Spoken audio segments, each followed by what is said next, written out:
And hey guys, so we're here at AutoWorX. I'll put the information down, and we already saw a vehicle. I think it was the 58, right? 59 twin turbo, and now we're here. What's your brother's name? Bull. Yes. Yeah. So we met Bull earlier today at the gas station. We filmed the truck for about 20 minutes, and this is Anthony. Yep. And Anthony is Bull's brother, and this is the truck that Bull was telling us about. We had to come see. So welcome to another episode of Junkyards and Barn Finds with Sean, and I'm Sean.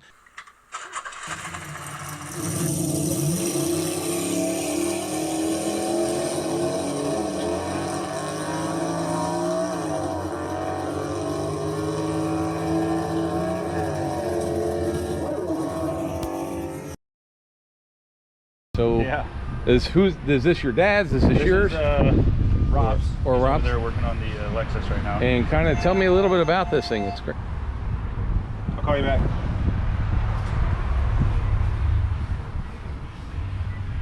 So it is a Summit crate engine. It's the actually they were running a special on them like a year ago. Okay. And it was $34.99, and it's the 450 horse 5.3 liter. Okay. So we put the twin turbo kit on it. I think the twin turbo kit is from DNA Racing or something like that. Okay. It's just a kit from eBay. Right. And it was supposed to be a front mount kit, but we moved some things around and then mounted the intercooler underneath here. Oh, all right, cool. Yeah. And this is a Chevy S10? It's a Chevy S10. Okay. Yep. Now, how did it start out? Was it just like a shop truck? It started out as one of the tech's vehicles. It was a 4-cylinder automatic, and he got a new truck, so the shop bought this one from him. Now, did you buy it specifically to do something crazy? Specifically for this. Yep, specifically for this. Yep. And do you race these things? Like, what's the reasoning behind it? We do race this one. Yep. Okay. So it's on Wednesday nights we go out to Clearwater. Okay. And we race at Showtime Speedway. And what's it got for a tranny then? The transmission, we've went through transmissions. Okay. So we've had two different 4L60s in it that were, stage 4 builds. Right. And then we went to a Turbo 400 that was supposed to be indestructible. That broke. And then now we got back to one of the spare 4L60s in it that's only a stage 3, and it's the only one that's ever lasted so far. So it's and then what do you got, like a Ford 9-inch or something in the back? So that is a Ford 8.8 out of a Explorer. Okay. And then you shorten them down. Right. You shorten down one side, then you use both like right side axles, and then it all goes Gotcha. together. But we got the Yukon torsion locker, because the factory locker that's in it uses like a carbon fiber disc setup. Okay. But at a certain point, they just don't function anymore. Gotcha. So who's the driver of it? Rob. The guy. So Rob drives it, and who's the fixer of it? Everybody? Everybody. Yeah, everybody's got countless hours in this thing. And obviously not the first build for you guys. I mean, no. So have you guys has the shop always had like something to race? Is that part of the... not really race, but just play around. Or something like... This place is the coolest place in the world to hang out after 5 o'clock. Okay. You know what I'm saying? So that's kind of like, So this goes from brakes and alignment to LS's being put into Lexuses. Yeah, exactly. We just like to do, everything ourselves. Like we make our own like relay panels and fuse blocks and all that kind of stuff. Okay. We just kind of now getting into the wiring. And he was saying the shifters, you guys were all doing your own shifting stuff. We do the shifter mounts. Right. And I can't remember the name of the guy on Facebook that makes them, but he's a super awesome guy. But it's all tore apart right now because he wants the stereo to go back in it. So we went from being an all-out race truck to now he's going back to streeting it. I remember, because I used to race a car down in Sebring, and I never had my race car without a stereo in it. Yeah. Yeah, we've done all sorts of little things. So these are gills that feed the transmission cooler. Okay. It's got the so they're Durrell. real. These are real. Oh yeah, brake yeah. cool. It's got the Durrell transmission cooler in it, and it's funny. The part number, when I searched it, there's videos. This is the one that the same transmission cooler that Gravedigger uses. Oh really? Oh cool. Yeah, I thought it was Cool. pretty funny. Yep. And this is a metal truck though. There's no. All steel everywhere. It's all steel. It Yeah. weighs 3810. So. It weighs 3810. And of course, it's got the drag wheels on the back, and then this is the fuel tanks So we or put a fuel cells on there now. Correct. Yep. Is this a steel? Everything's Oh, yeah. steel. Okay. So All wow. steel. Is that hinged or something?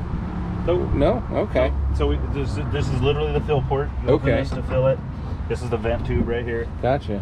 This is for the meth. We run M1 methanol Okay. as a fuel, secondary fuel. But Because it's strange. 'Cause a lot of your drag trucks don't have a bed. A lot of them will just have open here. correct. So- Because they try to make them light. Right. This is just a heavy pig. And So- it's got the Motion RaceWorks rear wing. It's got the Motion RaceWorks throttle body, throttle cable bracket, throttle cable. We're really starting to like almost everything that these guys do. A lot. Okay. Motion RaceWorks. But everything works. It's tuned on HP tuners. Okay. I control everything with the Ling & Filter box. So the launch RPM, all of that stuff. Okay. So depending on what RPM we're launching at will be how much boost we leave at. So if I have it at like 4,500, then it'll be, 9 pounds. If I turn it up to 49-ish, Right. then we're going to be up near 11 pounds. But you can play with the launch RPM to control how violent the leave is going to be.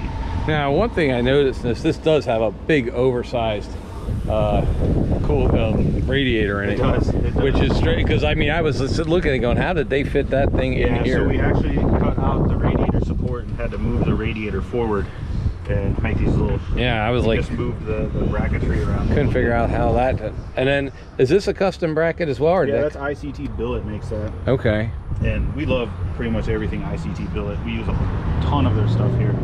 And it's actually a LS1 water pump, and then we had to use the spacers because the rest of the rotating assembly is the truck assembly. Right. So we use the LS1 water pump because I think it's like, I don't know, 15% more cooling capabilities, and then it uses the little spacer plates, and then it also moves where the output is for the radiator. Now the exhaust headers, which are, or I don't even know, I guess it's a header.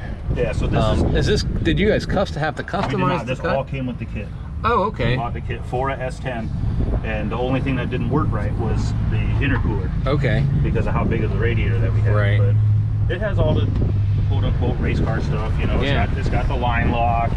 We got rid of the power brake system and all the anti-lock stuff. Right. And now it just runs this strange brake master.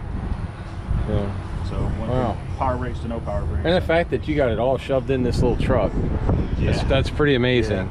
So normally when we do the swap or have to pull the motors in and out, like Right. we'll undo this will all come out. Oh, yeah. It comes out pretty easy. So Yeah. boom. So yeah, that's what you were saying, like cut it. I think that would be the only way you really could, right?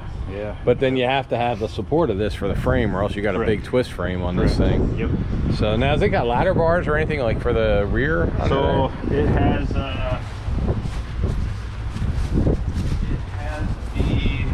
Caltrek bars Okay. in the front, and then we just recently went to a full double adjustable. Oh, With Vikings in the front and rear, and then put all new bar supports in, and it's actually I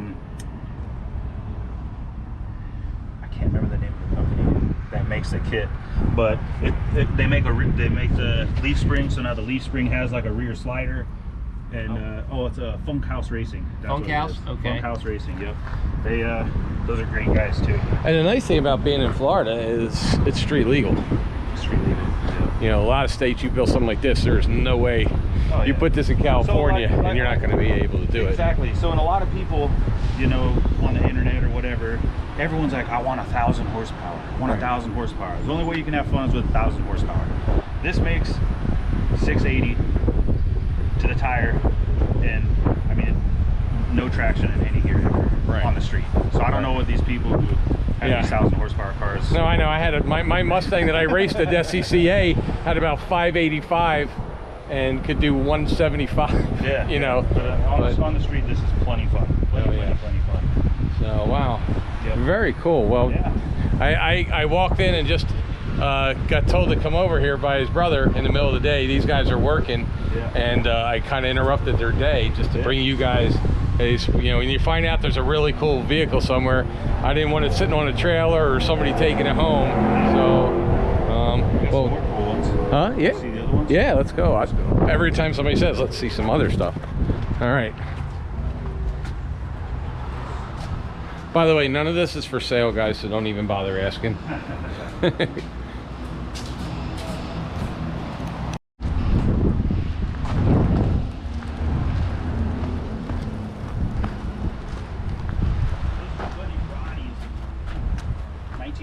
GMC. Oh, wow. And, a 40 GMC. Factory GMC tailgate. Yeah, and they're rare because the pre-war stuff, once you get into 40, 41. So this is a Vortec headed small block. This was in my my Nitrous S10 7 years ago, and he bought the engine from me and he put it in this, and now it's his little toy. We got to this is a project in motion, so we're still cleaning up the wiring, getting all the AC functioning properly, but we just did a Mustang 2 whole front clip underneath of it. So wow, you're talking old school, because before all these companies came out back in the 80s, that was the only way to get a decent front suspension. On the truck, was it? Now they got all kinds of kits, but I mean, if the Mustang 2 is still a great front end to have. So this went through a lot of work in the front end, because it takes about 40 hours to put a Mustang 2 front end underneath one of these things. But yeah, so we got all new brake lines, just everything underneath the vehicle. Is this steel? The front fenders are fiberglass. Okay. Everything else is steel on the vehicle. The front fenders are fiberglass. It is just a fun little car. We put because we converted it over to power steering. Right. We put the little steering column in it and stuff. And well, you had to convert this also for alternator use, right? Because it would have had a generator. So everything's all 12 volt. Everything. Here's my notes. Do the rack and brakes. Fix steering column. Make safe. Yeah, that's a good note to have. Good note to follow. Well, you know, it's. Yep. Wow, and a TCI automotive. Yep, I had one of those before. Yep. So nice. Yep. And this is a 70 Camino right here. This got brought in on. Is this 71 or 70? It's got the 71, because the 70 would have two. He told me it was a. Did he have a different front end put on it? It very well could have been. Okay. Because he told me.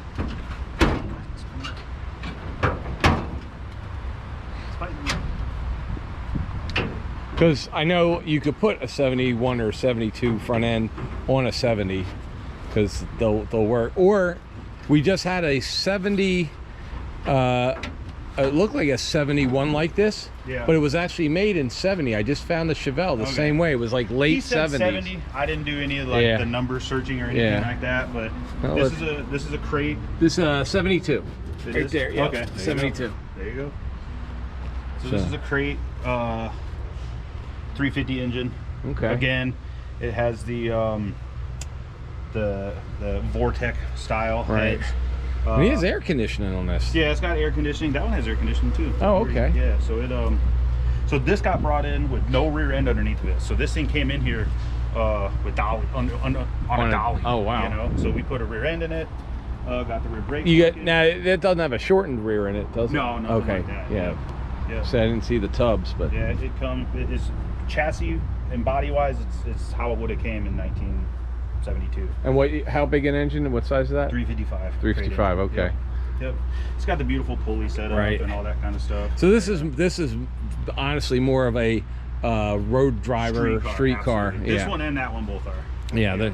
I mean, they look great. It's a little more radical because it's got a solid lifter camshaft in it, but this one's a hydraulic roller and stuff. So. And I love what whoever what they did with the rims, because they have the look of the original rims, that rally rims would have came with these. Yep. So I love these. I'm a Chevelle guy, but I've owned 70 Chevelles, 71 Chevelles, and a couple of Caminos as well.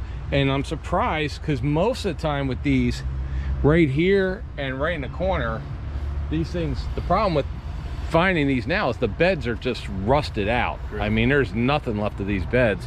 And for this car, you have to put the frame ties and everything underneath if the bed's rotted out. Correct. So, but this is a really clean car. Really yeah, clean. And they're fast because they're so light at the it's got the wheelwood brake setup on it. Yeah, I was looking at that too. Yeah, so, nice. Wow. Now, do you guys do the paint and body work as well, or you guys are you're the mechanics? So Rob painted his truck, and but that's it, because he used to own a body shop. He did a lot of body work, but and he still has the split flip style. Yeah. Yeah. Wow. Yeah. So this got to get parked inside every night. So. Well, these are just beautiful car, beautiful work. So it just happened to be I was fueling up on my way down to do a photo shoot somewhere today, and then I saw his truck and I was like, wow. So it turned into Sweet. So hey man, appreciate you guys. Yeah, nice. And you guys can do, you don't just do your own toys, you can do anybody's toy. Yeah, so both of these right here are both customer cars. Right now the one thing you're doing in there is putting an LS in a Lexus, is correct. Yep. So you guys got the knowledge, skill, and the want, because there's a lot of people that have knowledge and skill to do it, they just don't want to do it because it's just a pain in the ass. We did it so many times, and like when you see, like even on like the internet forums and stuff like that, like people just ask the same, like hey, I got a 86 Chevy pickup truck, I want to do a LS swap, where do I start? It's right. Like, to us, it's the simplest thing on the planet. To them, they just can't fathom. Well, you know what I'm saying? I think the word's LS, because I'm 56. Yeah. And so back in the 80s, everything was small block Chevy. You could put a small block Chevy in it. And the LS, for those who don't know what an LS, because there are a lot of people that, I believe me, we have 4 million people that have seen my channel. I would say a lot of things are, what's an LS? What's an L? Yeah. All basically an LS is the small block Chevy of now. It's the next generation small block Chevy. Everything better. They just don't call it a small block. It's still considered a small block. Right, but I mean, we used to call small block Chevy the small block Chevy, and then the LS was the next version for the electronic world and what we live in now. But they're easy engines to work on and stuff. So if somebody says I'm doing an LS swap, it's not like they became rocket science and now work for NASA. It's you're just putting in an engine that is dependable, easy for parts, easy to fix, and everything else, and has a lot of performance parts. Correct. And you guys do that. Like you said, you're doing it to a Lexus, right? Everything. Yeah. So and we know where to get. We either know where to get the mounts or make the mounts. We know where to get the harnesses, the ECUs, everything. Everything we do it in house. Yeah. And you're a family business, right? So I mean, you're not. If you come in here, like you go into like some of these chain stores, they won't even put a racing tire on your rim for you. Well, plus all of those people get paid on commission and stuff. Like there's people that come here and they're like, just on Monday, some lady came in here. She had a $3,800 estimate from the Honda dealership. The only thing I could find wrong with it is it needed a rear windshield wiper. You know what I'm saying? So. And you guys are like, hey, you'd rather do what needed now, and then you gain a customer for life. Whereas the other guys, they're just looking at their next paycheck. Exactly. So that's the main difference. So, and you guys are located right basically in Port Richey. Correct. Pretty close to, what is it, 54? 54 Little. 54 and Little Road. So if you guys are new to the area, or you're down here and you need something, or you're on vacation somewhere down here, I mean, reach out. They're busy. Obviously, your shop's busy. Correct. But we'll put down their contact information. Or if you guys are somebody who wants to be around somebody who knows how to build race cars, you've now seen 4 vehicles that are just crazy, creative that they can do. So, hey Anthony, thank you for taking the time. Yes, sir. Sorry for interrupting your day. No, you're good. So, but they all got to get back. So, guys, if you like this, remember, subscribe, do all the comments down, and we will put their information down for you. All right, thanks. See you later. April, should they subscribe to this channel even if they don't like cars today for this one? Probably just for this one.